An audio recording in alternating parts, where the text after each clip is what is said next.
Lord of the Mysteries. Chapter 126. Divination isn't all-powerful. Sis, you worry too much? No, you're just so meticulous. Klein was suddenly energized. He smiled and said, Melissa, your concern is very reasonable. It's true that I'm actually a little hungry. Yeah, let me change and take a shower. Although his mouth was already watering, it was even more important to confirm instigator Trissy's whereabouts. No one knew what insane measures that bastard would take in order to exact revenge on society. Okay. Melissa didn't lift her head but continued her revision. Tap. Tap. Tap. Klein ran to the second floor and entered his bedroom. He locked the door, took off his jacket and underarm holster. Then, he took out a simple silver knife from the drawer. After sealing his room with a spirituality wall, he took a breath, steadied his emotions, and walked 4 steps counterclockwise. After the usual incantation, Klein appeared once again in the lofty palace above the gray fog. He was getting used to the mad ravings that he heard during the transportation process. Having completed a few rituals that day, he massaged his temples as he was slightly tired. He willed a piece of brown goatskin to appear on the long bronze table. Klein thought seriously, then wrote down the divination statement. Trissy's whereabouts. He wasn't sure if the name was written correctly, but he could use the girl's appearance and other detailed information as a guide as well. He held the goatskin and leaned back into the chair. He recalled the things related to Trissy in his head, then recited the divination statement 7 times. He emptied his mind, closed his eyes, and entered a dream state with the aid of cogitation. In the illusory scene amidst the fog, he saw a steam engine that spurted dense smoke and sparks. He also saw the rows of leather seats and a clean train carriage. The gentle and sweet-looking Trissy with her round face and long eyes sat near a window. There was a checkered fishnet hat on the table before her. Klein made repeated attempts to confirm the train number, but he failed to discern it. Soon, he couldn't stand the pressure and left his dream. The long bronze table and illusory crimson stars appeared before his eyes again. I could only confirm that Trissy took the steam locomotive and left Tingen. There weren't any more clues. Sigh, it seems like this mysterious space only helps me eliminate interferences, but it doesn't do much to enhance the standard of my divinations. Klein rapped the edge of the table and thought about his next step. Through the divination, he could be entirely certain that the target had once been instigator Triss. The new Trissy, however, was already fleeing Tingen. Given the circumstances, he didn't think his new divination would help Dunn. Klein quickly made a decision. Captain already said that he would send a telegram to Backlund and Mat Harbor and other main stops along the railway, so that Trissy will be placed on the wanted list throughout the country. I won't report the divination result then, in case it would draw suspicion towards me. Klein quickly made up his mind, because regardless of his warning, Dunn was already using the most appropriate measures to follow up on the matter. Since he couldn't see the train number in the dream divination, using the spirit pendulum and other methods would be equally ineffective, even if he attempted to do so by process of elimination. It was just like the situation with the red chimney. At that moment, he felt mentally drained, so he didn't stay above the gray fog any longer but enveloped himself with his spirituality and simulated the feeling of falling. When he returned to his room, his mind was filled with the thought of tasty, glistening mutton. I must add some fennel. Praise the lady! Klein swallowed his saliva, swiftly removed the spirituality wall, and opened his door.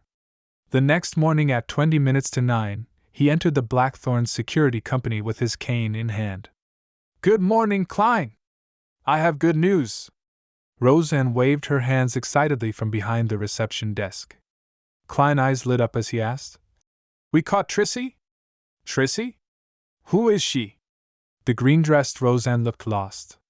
You probably don't know her. What's the good news? Klein redirected the topic. Roseanne replied with a glowing smile. The captain's request has been approved. The police department is going to transfer 2 police staff members who have come across supernatural incidents to be clerks here. I finally don't need to frequently stay up all night. Praise the lady! That's great news, Klein echoed sincerely. After exchanging a few more pleasantries with Roseanne, he went through the partition and went underground. He planned to continue with his mysticism lessons. When he passed the captain's office and the Nighthawk's recreation room, he popped his head in and looked around. He saw that Dunn, Leonard, and the rest were still there. It meant that the search and elimination investigation the night before had failed to return anything worthwhile. The rest would be handed over to the police department, so that they could take care of the tedious follow-up tasks. At first, Klein wanted to chat with the captain to get an update on the situation. But he saw that captain was busy typing telegrams, so he decided not to disturb him. He could ask the captain again at lunch. He went underground by following the stairs and saw the two classic gas lamps in their metal racks. He saw the ever-quiet corridor which was lit up by the light behind the glass. He breathed in the cold but refreshing breeze, took a few steps, and suddenly stopped. He suddenly looked towards the gas lamp and his eyebrows gradually creased. He had made a crucial mistake. A mistake that could only be made by someone with knowledge from Earth. In his divination above the gray fog the night before, Klein had seen Trissy taking a steam locomotive. Hence, he subconsciously believed that it was something happening at that moment. But this world had yet to invent electric lights or similar equipment. When the sky grew dark, there were almost no steam locomotives in operation that ferried humans. Klein, who was accustomed to trains which operated at night, had instinctively missed out on that fact. In other words, it wasn't something that happened last night. It was a scene from the future, which meant that it was going to happen that day or the day after. Klein's heartstrings tightened and he paced back and forth. Then he went upstairs again. He knocked and opened the door to the recreation room, and he saw that Leonard was reciting a poem by the window, looking helpless. Klein ignored Kenley, Royale, and Sika Tron who were playing cards. He looked towards Leonard and said, "I have a question for you. Would it be that you want to learn tricks to entertain the ladies?" Leonard teased, putting down selected poems by Roselle. He exited the recreation room and followed Klein halfway down the stairs that led underground. He then looked into Klein's eyes and said with a chuckle, "It seems like you did a successful divination last night." Klein didn't explain further but said straightforwardly, "I divined that Trissy will leave on a steam locomotive." After their conversation at the workhouse in the West Borough, he didn't mind appearing slightly special before Leonard. "Steam locomotive, the earliest train is at 7 in the morning." Leonard took out his pocket watch from his shirt and flipped it open to take a glance. "No time to waste. I'll tell the captain that I received a reliable tip." He quickly went upstairs and left the Blackthorn Security Company. After waited downstairs for a few minutes, he returned and went into Dunn Smith's office. Klein heaved a sigh of relief and watched the captain send a telegram after gathering the other Nighthawks who were playing cards. They soon left out the door. Recalling what happened earlier, he felt conflicted. It was a different lesson than the one he received from the death of the suited clown. He had committed a mistake with similar characteristics which made him seem to understand this lesson more, leaving a deeper impression on him. Turning past the armory and entering the duty room, he took off his top hat and coat, then hung them onto the clothes rack naturally. Old Neil had just finished making himself some hand-ground coffee. He happily took a sip and asked, "Would you like one?" "All right." Klein sat down, as carefree as if he had returned home. Old Neil glanced at him and frowned, quipping, "Still 3 cubes of sugar with a spoon of milk? You're such a sweet tooth. This is harmful to your teeth and your body." No, I only like it sweet when I'm drinking coffee. When I have grilled steak or roasted meat, I prefer rose salt, black pepper, fennel, and other condiments." Klein always believed that he was a fan of all flavors. Old Neil finished the coffee quickly. He pushed it over and said, "Do you want to take a break or start straight away? Let me settle down for a few minutes." The captain and the team got a tip about Trissy's whereabouts, and they are on the way to the steam locomotive station. "I wonder what the outcome will be." Klein sighed. Old Neil clicked his tongue and said, "Is the tip detailed enough? Are they sure which train it is?" "No, it's not confirmed. Klein said, pursing his lips. Old Neil suddenly laughed.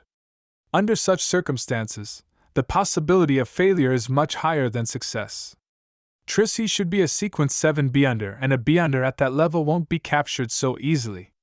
Heh, don't rely on divination. Divination isn't all-powerful.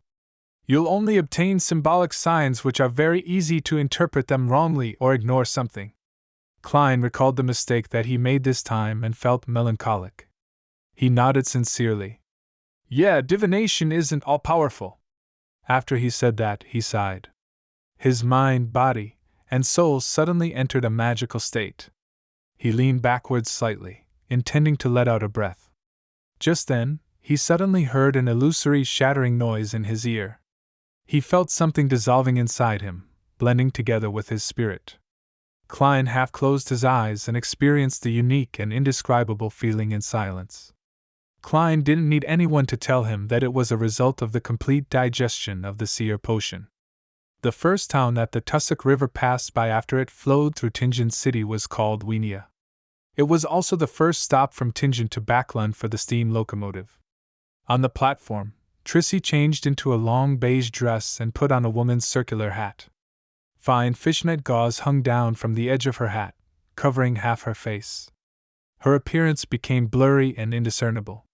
She had already sent a telegram to her partner in Tingen, to remind the other person to be careful. She told them that she had used money she burgled to buy a steam locomotive ticket to Backlund. The reason Trissy didn't get on the train from Tingen but went downstream to Wienia was because she still had her instinct and rich experience as an assassin. Woo! A train let out a long and sharp whistle as the long metal behemoth chugged to a stop next to the platform while spurting smoke and sparks. Trissy didn't carry any luggage and entered the first cabin. At the same time, she decided to get off the train after 3 stations and enter Backlund through other methods. In the basement of St. Selina Cathedral, Klein closed his eyes and leaned backwards in his seat. He took in the complete digestion of the potion, and he faintly saw one illusory star after another. Those stars seemed to share a baffling connection with him, and they seemed to want to lump together and fuse as one. After the indescribable feeling of hunger and thirst receded, Klein returned to normal and stopped having any additional experiences. But my mind feels a lot more relaxed and pure. He opened his eyes and thought. At that moment, he knew that he had become a real, complete seer.